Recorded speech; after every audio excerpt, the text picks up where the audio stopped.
All right, guys, welcome to the Alpha Strike podcast here live from Gigabytes Cafe. Today,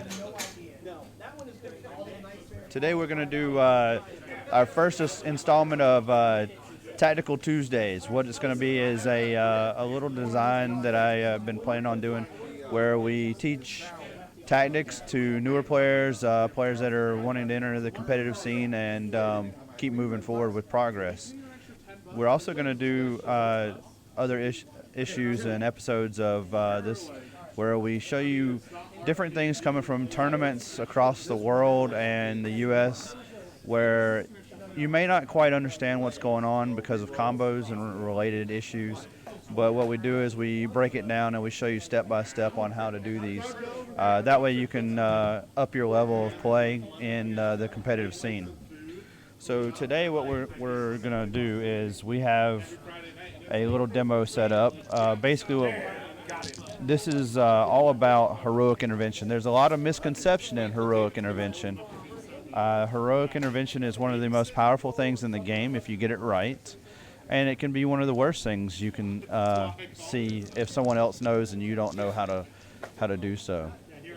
What we're talking about by this is misconceptions are people read the charge section of the book, but they really don't understand what comes after the charge phases and things like the heroic intervention is something that plays very heavily in the game on multiple levels.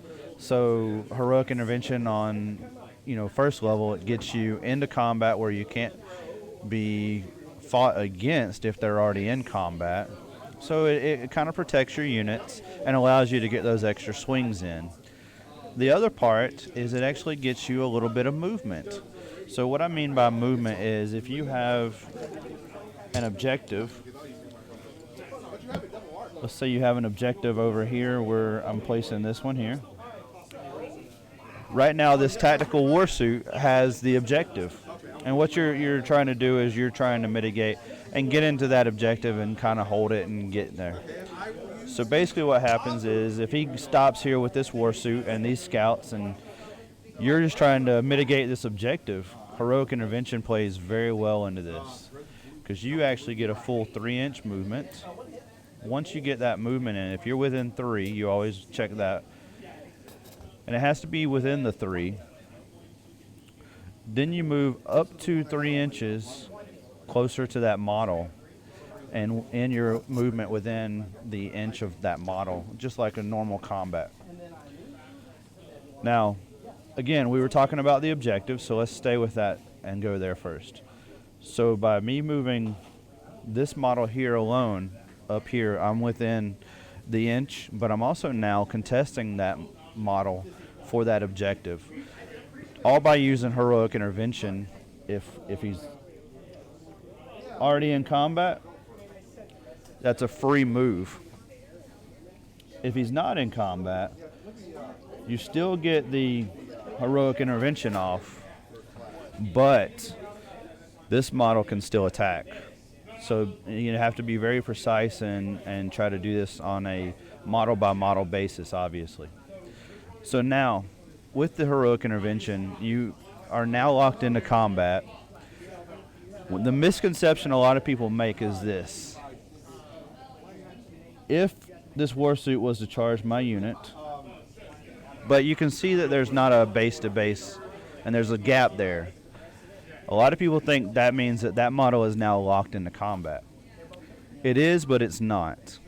And the reason is because if you read in the big rule book, you can always see where it says, especially in the heroic intervention, that as long as this meets the requirements, this is 3 inches, it's a character, now he can move and heroically intervene. So now he can move further in, further away, however you need to do that to get this movement. And again, you're always looking for the movement portion. Like we said, this heroic intervention can get you an extra 3 inches if done correctly. So that's a lot to take in. So what we can do is we can go ahead and do the fight. We can roll it back and do the fight phase, basically. So this, again, let's start from scratch. This robot moves right here. He doesn't want to come in for some reason. Let's say there's other units here.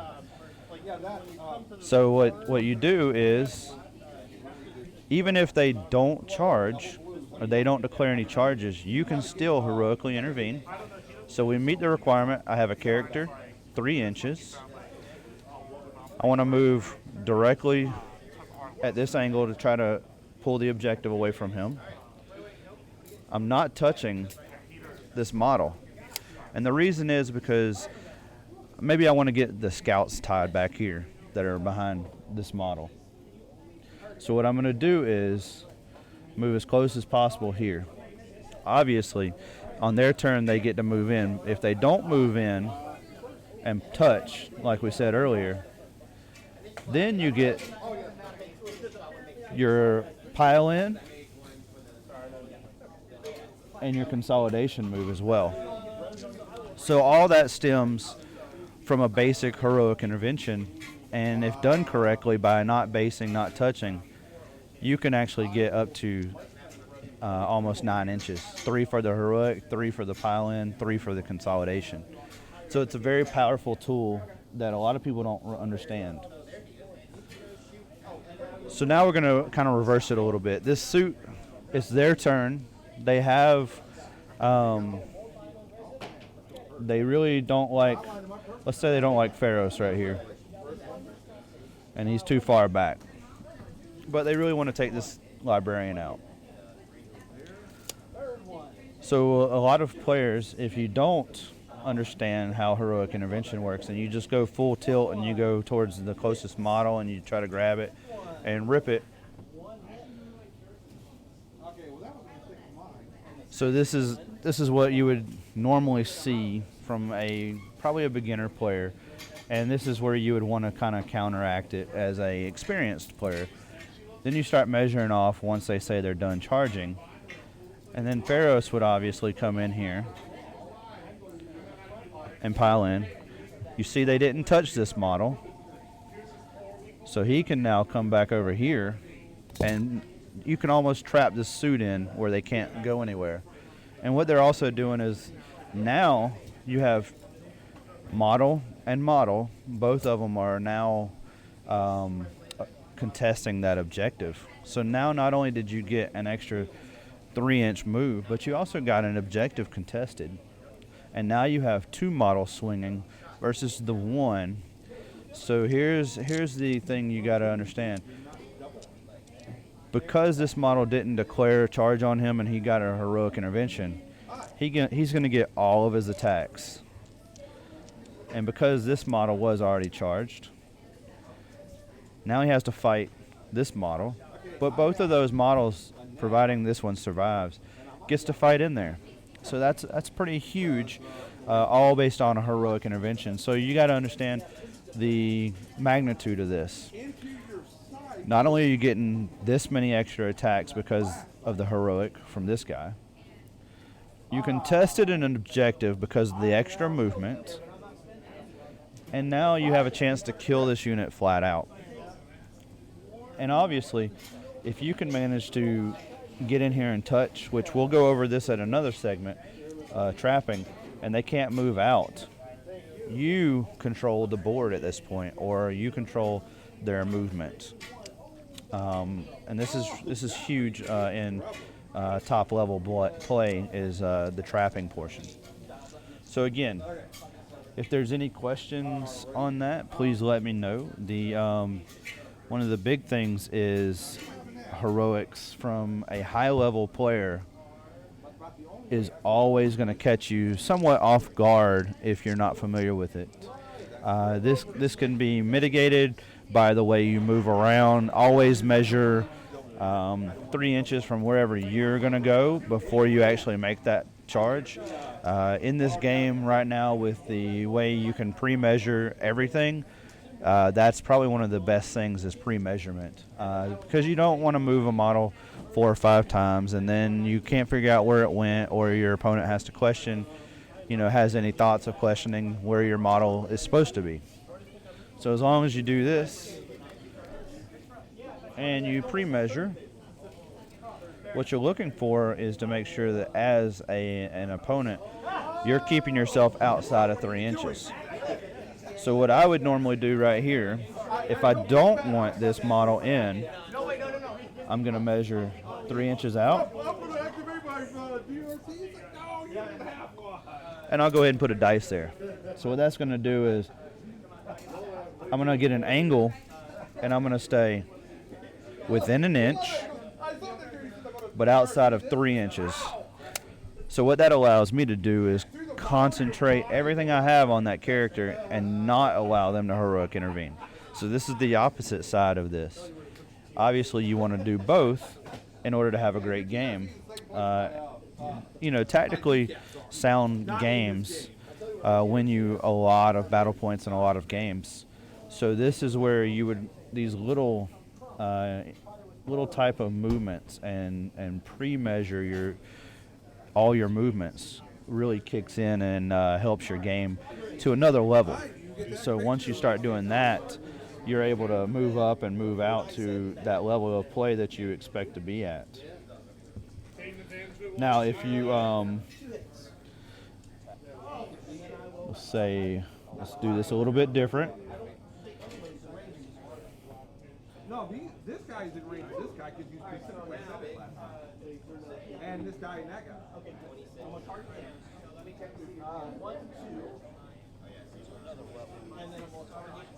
You can only activate. So this right here is, a good example. He's already moved into your scouts. He's touching your scouts. You've I can attack him. Yeah, always measure 3 inches on every model. You never know which model is going to be able to get in.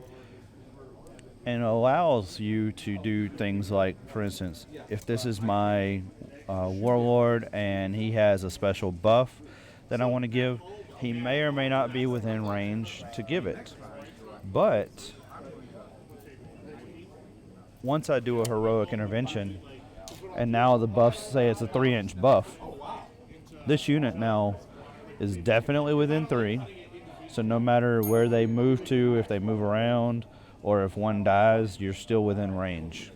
So now, for instance, this guy normally gives a 5-up invuln to troops. So now I've locked him into combat as well, and all my guys now have a 5-up invuln, and they're blocking this in here. Troops are OBSEC, so I'm now gaining the objective, and we've locked this suit into play. So you see where the heroic intervention even works into play just by helping out with buffs, and that allows you to get into range with so many different things, from the buffs to extra attacks to just getting closer to the enemy. If you have any questions, we're going to take a lot of question and answering during these sessions. So I would appreciate it if you would drop me either a question here or even on the Alpha Strike podcast. And we're going to go through a lot of different scenarios just like this, where it's not going to take very long, but it's very powerful in game. The idea is to kind of let everyone that's a beginner player or even a competitive player, depending on where you see yourself wanting to go, is to help everyone across the board by doing small tips and tactics. If you have a certain army question, feel free to ask. One of the things we're going to do, like I said from earlier, is be able to show you how to break certain combos down. These are things like the new White Scars or the new Salamanders strats that are really powerful at the time, winning tournaments across. We'll show you tactics later on, how to what's the best target priority, and how to determine that. If you have any tactical questions, or if you're not sure about a rules question, being associated with a lot of people that in the area here that have that are great minds, TOs from big tournaments, always able to find those out for you. Even if I'm not 100% sure, I can always find the answer for you. The best thing to do is always ask, no matter, if you think it's a small or big question. We are going to be having multiple guests come in and multiple armies. This is just the first kickoff stream, wanting to able to talk to you guys about what we can do and try to get you a little info out there and see what we can do about getting people on board to help improve their game and the community as well while we do it up here at Gigabytes Cafe. Thanks to them for allowing me to be up here and help promote the podcast and be able to show everyone how to do the small tips and tactics for Tactic Tuesday. We got, looks like we got Price and John watching, and give me a hello in chat.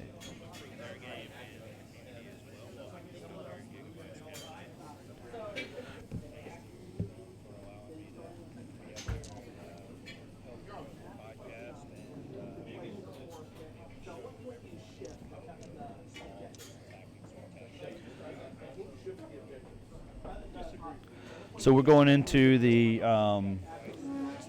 16-minute mark, and I would like for these to go about 30 minutes at most, because I know people are busy, and when we go live, I don't want to take up too much of their time. We do have a competitive podcast called the Alpha Strike Podcast. That allows us to, deep dive. We don't do what a lot of other podcasts are. We try to let them handle the book by book, rule by rule scenario. We go over a little bit about the tournaments, but we don't try to dredge it out. It's about an hour-long scenario of us trying to make the competitive scene and even newer players better with info. We go over a list and similar to what I'm doing here, except a more broad.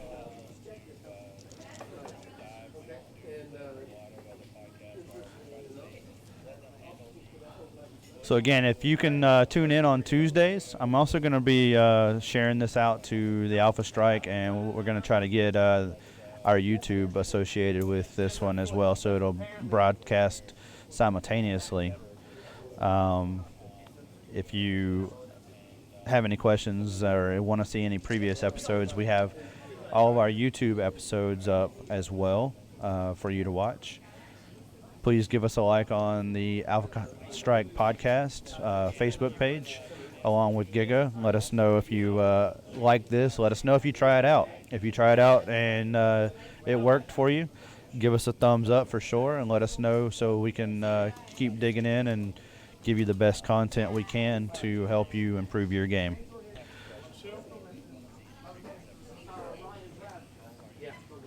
Kai. Hey, is Joe? Is Joe over there? So what I'm going to do is I'm going to go ahead and sign off here and let you guys get back to work on this lovely Tuesday now that the sun's actually out here in Georgia and it's freezing cold. So what we're going to do is meet you next Tuesday as well. We come up here, the general staff comes up here on every Tuesday, and we love to get games in and practice the new scenarios. Thankfully, we have one of the best stores in the world, Gigabytes Cafe here. So we appreciate David and John and them for allowing us to come here and play. So make sure that you support your local stores and come on up on Tuesdays and play. They also have on Friday nights, Rob and Nick Nani usually do the Friday night fights. So make sure you check us out whether it's Tuesday or Friday. Get some games in. And Daniel from the Alpha Strike Podcast here signing off. So show no mercy, sweep the leg.